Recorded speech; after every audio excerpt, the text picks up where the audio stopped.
Wait, time out. Hold on. I'm doing the time. I'm sorry, I'm doing the timeline in my head. So with that, so what you just said was when did the Roxanne Wars happen? That's before. That's way before me. That was when Right. UTFO came out. UTFO was out before me. So UTFO, I was sitting there listening to Roxanne while I was just rhyming on the benches.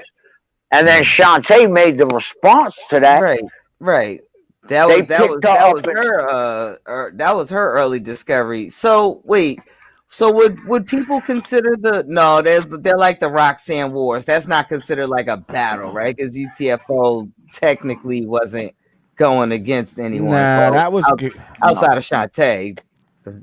that was more no. gimmicky. Like that felt like, because they made their own Roxanne and shit. You know what I Right. mean? And then like I got a story for you on that. Say what you say. I got the story on that. Right now, people forget there were a million Roxanne replies at one point. I made one. I made one in my house with but my. I'm saying but what I'm saying is there were like Roxanne Shantae, Roxanne Keisha, Roxanne Tanisha. Like there was like a whole bunch of different Roxannes, but none of them stood except for Roxanne Shantae and the real Roxanne. There was a bunch of Roxanne people trying to get in on that Roxanne. I was Roxanne. Am I right or left? Let me tell you something about the real Roxanne. Shantae put it on her so hard she quit.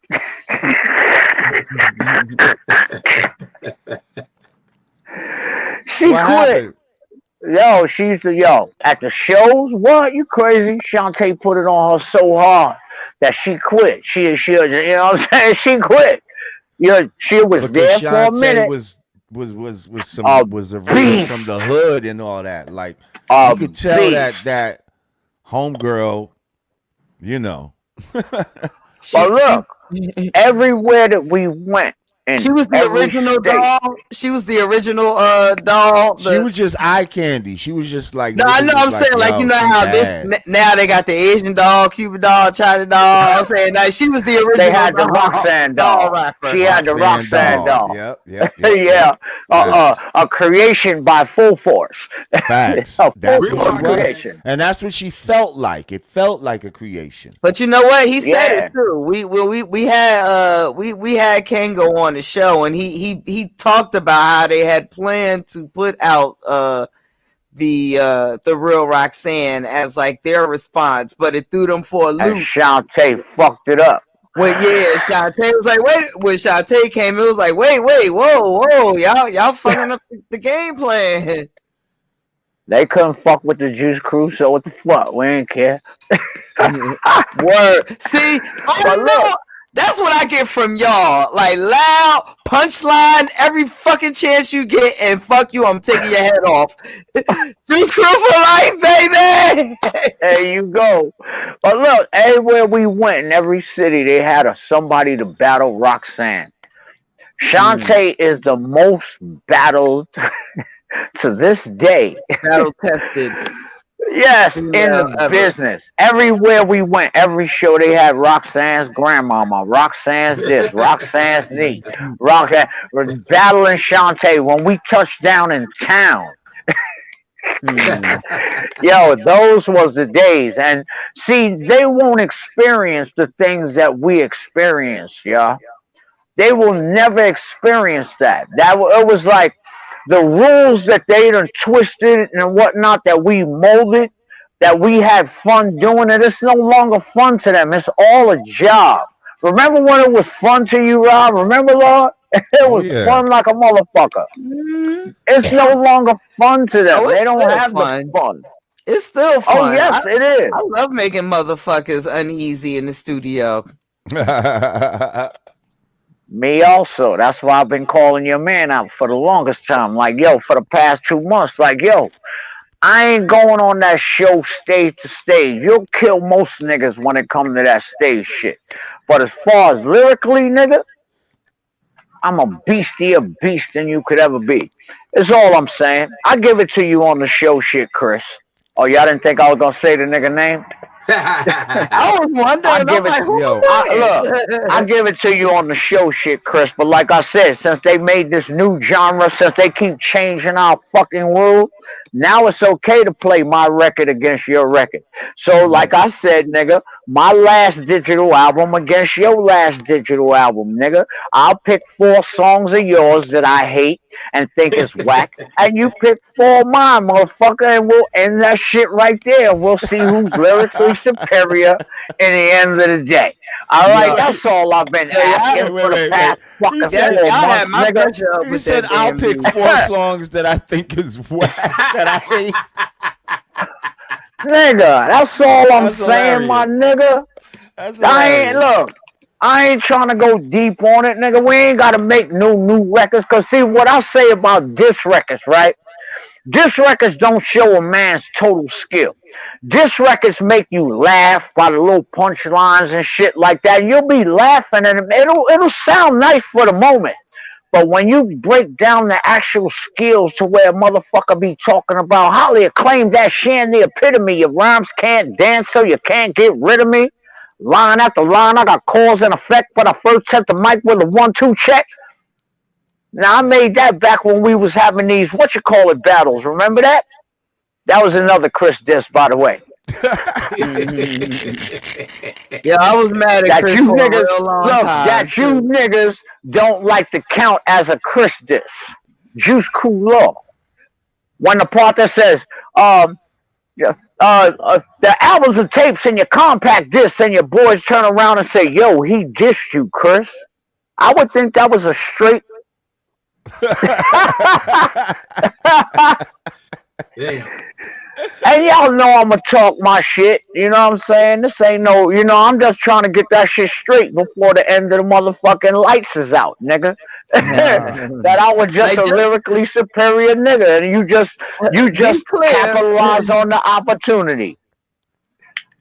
Listen, I gotta shout out my man Supreme, from Now Rule back in the days. Like, you were his favorite MC, and like he was an MC, you He's a know, lot of people's favorite. and he was pretty nice. Like, you could, but like, you couldn't tell him nothing about MC Shan. Like, you know what I mean? Like MC Shan was just like, yo, what are you talking about? Like you couldn't like. I just remember, yo, the God Supreme loved MC Shan. Like, But you know yo, what you. makes me feel good about it? It's like at least I made a mark. It wasn't for nothing.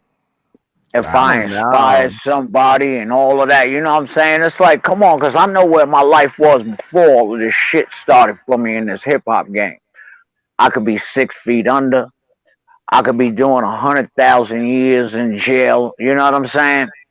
And so all the blessings that came along with this hip hop, I love it. You know what I'm saying? Because my life will be totally different without it. And I fucking appreciate all the praises and all of that shit. But Shan just being Shan, and I'm gonna keep being Shan till the end of the day and shit. Either you like it or you lump it.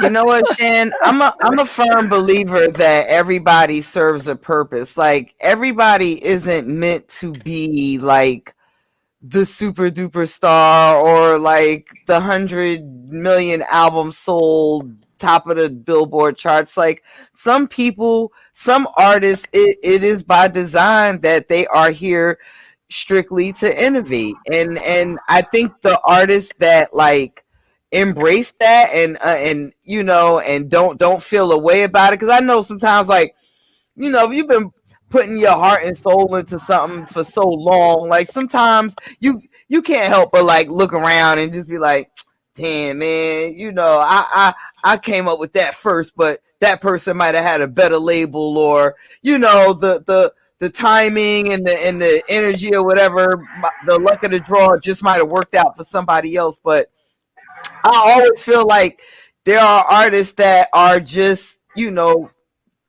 put here specifically to influence other people, and I think those artists that are aware of that and embrace that position, because I feel that way about myself. Like, even when I first came out, like I just knew, like, yes, I am a direct descendant of Shantae, of Light, of Latifah. Like, it's go time. B girls, go. Then, right when I get my chance to make it on the main stage, the whole prototype has flipped. Now there's Kim, there's Foxy, there's ass and titties everywhere. Like, I didn't stand a chance. I didn't stand a chance. I just knew that, like, I wasn't going to compete with that on that level. So what I did was I just made it my business to be as hardcore and grimy and rough as I could be, and always just, made myself stand apart from the other girls. And right now, to this day, like, even with the new stuff that I do, like, I still represent that to the newer generation. It's like, hey, it may not have been in the cards for me to sell 100 million records, but what I do provide for the new girls is, there is a chick that rhyme hardcore no matter the fuck what, and she gets to it, and that inspires them to know that, I don't have to twerk, I don't have to, I don't have to show my ass, I don't have to, concoct I'm an ex-stripper story. It's like they have confidence in knowing that there are people that are just checking for hardcore females. So it's just, I don't know, it's just a role that I embrace. And when girls like Rhapsody, when girls like another female I work with, Lyric Jones, when they say to me, like, yo, like, you are the reason that I rap how I rap. It's like, I'm gonna give you that street. I'm gonna spoon feed a little consciousness in it, because I always did that low key. Like, even the intro of my album, I'm talking about figuring the math. It's like, while this one is over here talking about taking in the butt, I'm talking about figuring the math on Dirty Harriet. And it's like these little subtle things that I've just been doing over the years. You think it goes unnoticed because everybody says to you, oh, you're so underrated and you're so slept on. And it's like, well, damn, word. But then when you get those new artists, like, I was studying you, I was following you, I learned from you. Like, to me, it makes it all worth it. Like, that equals That's success. what I was going to say. All right.